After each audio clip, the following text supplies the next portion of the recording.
കരയാതെ. എന്താ ഉണ്ടായെന്ന് പറ കുട്ടി. ചത്ത് വെള്ളത്തിൽ പൊങ്ങണ്ടാന്ന് കരുതി എടുത്തോണ്ട് പോന്നാ. എന്റെ മോള് ചാകാനൊരുങ്ങിയെന്നു. ഇതൊക്കെ കാണാനും കേൾക്കാനും എന്തിനാ എന്നെ ഇങ്ങനെ ഇട്ടേക്കണേ എന്റെ ഭഗവാനെ.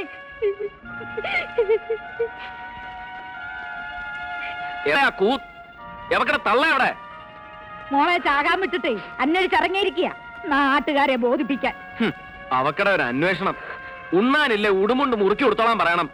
അല്ലാണ്ട് മോളെ കണ്ട നായിന്റെ മക്കൾക്ക് പിടിച്ചു കൊടുക്കാൻ നോക്കിയാലേ ചവിട്ടി ഞാൻ ഊരെ ഓടിക്കും. പറഞ്ഞേക്ക്. എത്രന്ന് വെച്ചാ പറയാ? പറയുമ്പോ എന്റെ മക്കിട്ട് കയറാൻ വരൂ. എനിക്ക് എന്ത് ചെയ്യാൻ പറ്റും മോനെ? എല്ലാറ്റിനും കാരണം ആ പെണ്ണൂട്ടിയാ രത്തിനം. എനിക്ക് കൽപ്പുണ്ടായിരുന്നെങ്കിൽ ഒറ്റ കുത്തിരി ഞാൻ അവനെ കൊന്നേനി. കാളക്കച്ചവടമൊന്നും പറഞ്ഞു വരും പെൺകുട്ടികളെ പഴപ്പിക്കാൻ.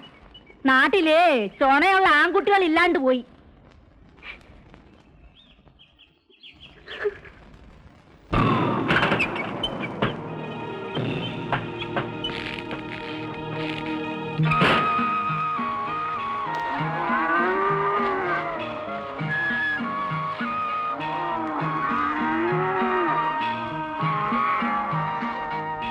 പാണ്ഡ്യ,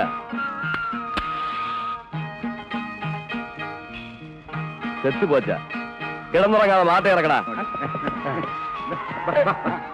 നീ കാണായ ഈ ചാവാളി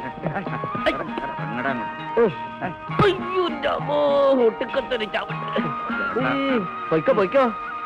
ബീഫ് റോസ്റ്റ് ആകാനുള്ള ഓട്ടമാ.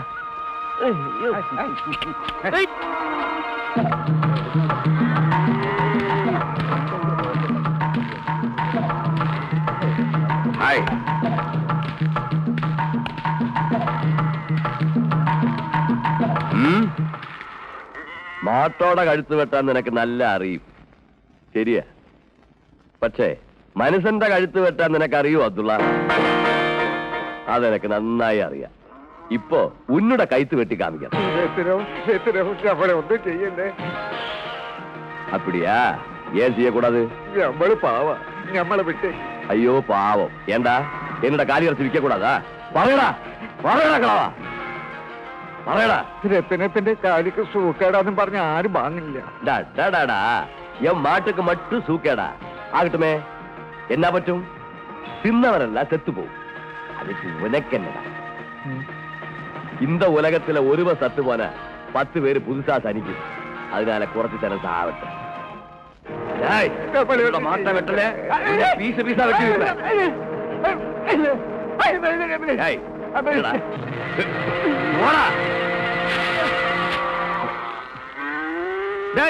என்ன என் வியாபாரத்துக்கு உனக்கு என்ன தேவை? வியாபாரம் உனக்கு மாட்டு வியாபாரம் மட்டும் இல்ல, பொண்ணு வியாபாரம் கூடி இருக்குன்னு எனக்கு தெரிஞ்சு போச்சு. உன் வியாபாரத்துக்கு பேர் என்னன்னு நான் சொல்லட்டுமா? மாமா. காலமுட்டா காலமுட்டா நின்ன தந்த புரியல? உன் அப்ப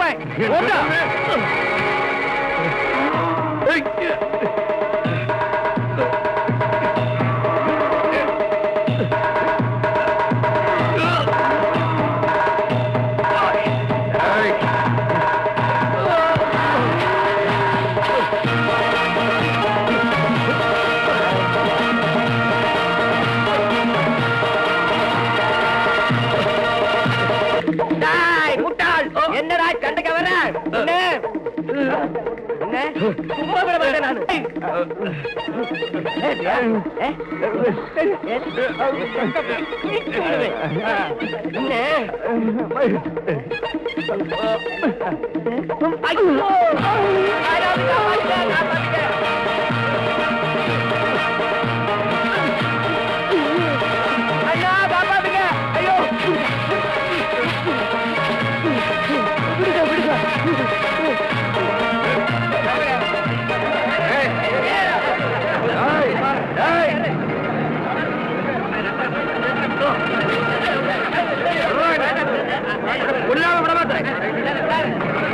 என்ன தெரியுமா?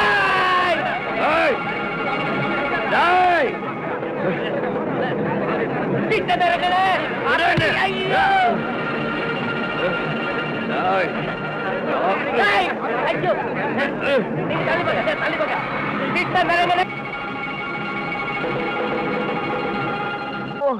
ഒന്ന് പതുക്കെ പിടി എന്റെ രായപ്പാ.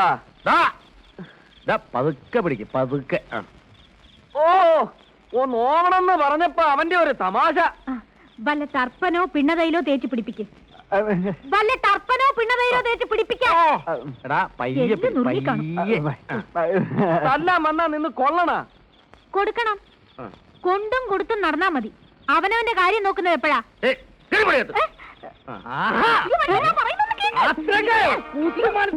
എന്റെ അളിയനെ തൊട്ട് കളിച്ച ഒരുത്തരം ഞാൻ വെറുതെ വിടില്ല. എന്റെ പൊന്നിച്ചാമി അളിയനെ തൊട്ട് കളിച്ച ഒരുത്തനെ ഞാൻ വെറുതെ വിടില്ല. ഈ നാട്ടിൽ ചോദിക്കാനും പറയാനും ആണുങ്ങളുടെ നാട്ടുകാരെ അറിയിക്കണേ. അരവിന്ദാക്ഷ, ഒന്നിഞ്ഞു വന്നേ. എന്നെ അങ്ങനെ സമാധാനിപ്പിക്കാൻ നോക്കണ്ട.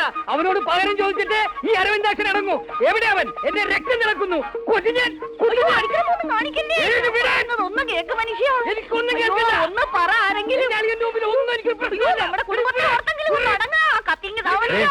നീ അവനെ വിളിച്ചേ. നിന്റെ പറ്റവനെ തിരിഞ്ഞു വിളിക്കാൻ. അവനിവിടെ വിരുന്നുണ്ണാൻ വന്നേക്കല്ലേ. എന്റെ പൊന്നാരളിയൻ അരവിന്ദാക്ഷൻ അവനെ 2 കുത്തും കൂടി കുത്തിക്കോട്ടെ. അളിയോ ആക്കരുത്. ഒന്ന് അമർത്തി പിടി എന്റെ രായപ്പാ. പൊട്ടാ, ഇവനെയും കൂടി ഒന്ന് തിരുമ്മി കൊടുക്ക്. ഇവനാകെ ബലം പിടിച്ച് നടു വിളിക്കിരിക്കുക. അളിയോ, ഞാൻ തിരുമ്മിയ ഉളുക്ക് പെട്ടെന്ന് മാറും. ഞാൻ ഇരട്ട പറ്റതാ. ഞാനല്ല, എന്റെ അമ്മ. നീയാണെങ്കിൽ 3 ആയിരിക്കും. എന്നെ കൊണ്ടൊന്നും പറയരുത്. അല്ല, നിന്നെ കണ്ട അങ്ങനെ തോന്നു. എന്റെ കത്തി കണ്ടില്ല. ഷേവ് ചെയ്തോ. മറ്റുള്ളവരുടെ തൊഴിലിൽ ഞാൻ ഇടപെടാറില്ല. രണ്ടുപേരും നേരിട്ട് കണ്ട കീരിയും പാമ്പും പോലെ.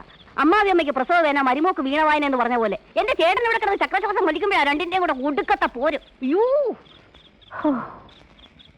ചേട്ടൻ അറിയാവോ, ഓരോരുത്തരും ഒന്ന് പറയുന്ന കേൾക്കുമ്പോ ചങ്ക് പിടക്കിയ. ചേട്ടൻ അവിടെ തന്നെ ഉണ്ടാക്കി, ഇവിടെ തന്നെ ഉണ്ടാക്കി. ഇതിനൊരു അറിവ് വേണ്ടേ? കൂട്ടിനൊരു പെണ്ണ് ഈ വീട്ടിലുണ്ടായിരുന്നെങ്കിൽ ഇങ്ങനെ കൂത്താടാൻ പറ്റുമോ? ഞാനത് പറയാൻ തുടങ്ങിയിട്ട് കൊറേ കാലമായി. മല്ലിക ചേച്ചിയുടെ കെട്ട് കഴിഞ്ഞപ്പോ ഞാൻ ചേട്ടന്റെ അടുത്ത് കെട്ടാൻ പറഞ്ഞതാ. അപ്പൊ പറഞ്ഞു എന്റെ കെട്ട് കഴിയട്ടെ എന്ന്. ഇനിയിപ്പോ ആരുടെ കെട്ട് കഴിഞ്ഞിട്ടാണാവോ? വല്ലി പറയുന്നത് ശരിയാ. എന്നും ഇങ്ങനെ കള്ളും കുടിച്ച് തല്ലുണ്ടാക്കി നടന്നാ മതിയോ? നിങ്ങളുടെയൊക്കെ കഴിഞ്ഞപ്പോഴേക്കും ചാമി കാളാമുട്ടനായി. പെണ്ണാലോചിച്ച് ചെന്നിടത്തുനിന്നൊക്കെ കളിയാക്കി വിട്ടത് മിച്ചം. അതൊന്നും ചേട്ടൻ സാരമാക്കണ്ട. ഒന്ന് മൂളിയാ മതി. ഒത്തൊരെണ്ണത്തിന് ഞങ്ങൾ തപ്പിയെടുത്തോളാം. അളിയന് സമ്മതമാണെങ്കിൽ എന്റെ വകയിൽ ഒരമ്മാവന്റെ അളിയന്റെ മരുമകന്റെ അളിയന്റെ മകന്റെ മകളുടെ മകള്. മതി മതി, നിർത്ത്. എടാ, മൂത്തൊരളിയൻ ഇവിടെ ഇരിപ്പുണ്ട്. അതായത് ഞാൻ. വാലിരിക്കുമ്പോഴേ തലയാട്ടരുത് കേട്ടോ. ഓ, തുടങ്ങി വീണ്ടും. നിങ്ങൾ രണ്ടാളും ഒന്നും മിണ്ടാതിരിക്കുന്നുണ്ടോ? ആ, ഇനിയും വെച്ച് നീട്ടാനൊക്കൂല. ചേട്ടന്റെ സമ്മതവും കാത്തു നിന്നാലേ സംഗതി നടക്കൂല. നിങ്ങൾ ആ പറഞ്ഞ മുതലാളിയുടെ വീട്ടിലെ പെണ്ണിനെ ഒന്ന് ആലോചിച്ചാലോ? നിങ്ങൾ നിർബന്ധിച്ചിട്ട് ഞാൻ കുറെ കണ്ടതല്ലേ. എനിക്ക് പെണ്ണിനെ പിടിച്ചാലും പെണ്ണിന് എന്നെ പിടിക്കത്തില്ല. ഇനി എനിക്ക് വേഷം കെട്ടാൻ വയ്യ. അങ്ങനെ പറയരുതളിയ. ഇത് ഞങ്ങളുടെ അഭിമാനത്തിന്റെ പ്രശ്നം കൂടിയാണ്. അടുത്ത ആഴ്ച പോയി ആ പെണ്ണിനെ കൂടി ഒന്ന് കാണാം. ആ പെണ്ണിനെ കാണാൻ ഞാനും കൂടെ വരാം. എന്തിന്? പെണ്ണിനെ കണ്ട അഭിപ്രായം പറയണമെങ്കിൽ സൗന്ദര്യമുള്ള ആരെങ്കിലും കൂടെ വേണമല്ലോ. പറങ്കി സാഹിബല്ലേ? ഓ, എന്നെ പുകഴ്ത്തല്ലേ. ചേട്ടൻ വരുമെന്നേ നിങ്ങൾ ആലോചിച്ചോ. മല്ലി ചേട്ടാ, എന്നായാലും വേണം. അപ്പൊ അത് എത്രയും പെട്ടെന്നായാ. അതെ. എന്റെ ചേട്ടാ ഞാൻ പറഞ്ഞാ കേക്കും. പിന്നെ ഞാൻ പറഞ്ഞാലും കേൾക്കും. അങ്ങനെ വാ. ഇന്നലെ ചന്തയെ വെച്ച് തങ്കവലുവിനെ കണ്ടു. ഞായറാഴ്ചയെങ്കിലും ഗുരുക്കളെ എത്തിക്കണമെന്ന് പറഞ്ഞിരിക്കുക. പണം മുടക്കി കാലികളെ വാങ്ങാം. അവറ്റകളുടെ പണി തീർത്ത് കിട്ടാനാ പ്രയാസം. അതെങ്ങനെ? കാലികളെ പണി പെങ്ങളുടെ കല്യാണം അമ്മയുടെ പെണ്ടെന്ന് പറഞ്ഞ് നടക്കുകയല്ലേ? ആ, ഒട്ടാൻ വന്നിരിപ്പുണ്ടല്ലോ.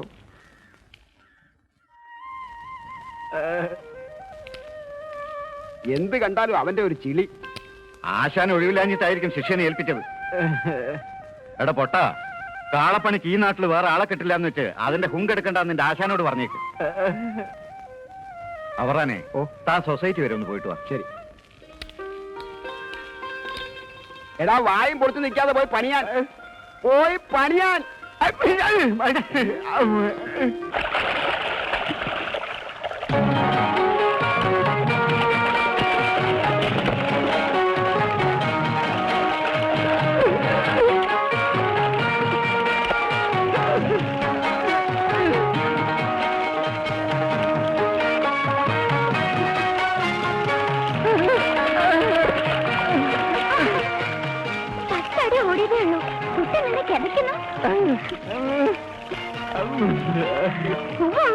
കിടക്കില്ലത്ര കൊണ്ട തടിയൻ.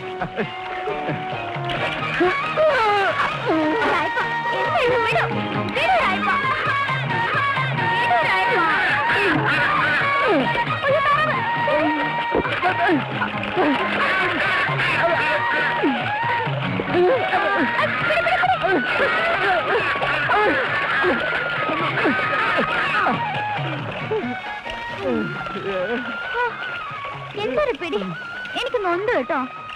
എന്തിനാ ഈ താറാവ്?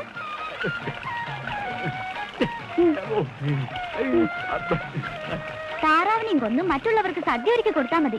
ഇനി നമ്മുടെ കാര്യം എപ്പോഴാ? കാത്തിരുന്ന് മടുത്തു കേട്ടോ. കാക്ക മലന്ന് പറക്കണം എന്റെ കുട്ടാ. തന്റെ ആശാൻ ആരാ പെണ്ണു കൊടുക്ക? ആ കെട്ട് കഴിഞ്ഞ് എന്നെ കെട്ടാമെന്ന് കരുതിയിരിക്കുക. കൊള്ളാം. അപ്പോഴേക്ക് എന്റെ മൂക്കി പല്ല് വരും. കെട്ടണമെന്നുണ്ടെങ്കിൽ വേഗം വേണം കേട്ടോ. അച്ഛൻ എനിക്ക് ആലോചിക്കുന്നുണ്ട്. കുട്ടനേക്കാൾ മിടുക്കന്മാരാരെങ്കിലും വന്നാ ഞാനൊന്ന് സമ്മതിക്കും. അയ്യോ, അപ്പോഴേക്കും മുഖം വാടിയോ? ഞാൻ വെറുതെ പറഞ്ഞതാ. ഈ മായ രായപ്പിനുള്ളതാ.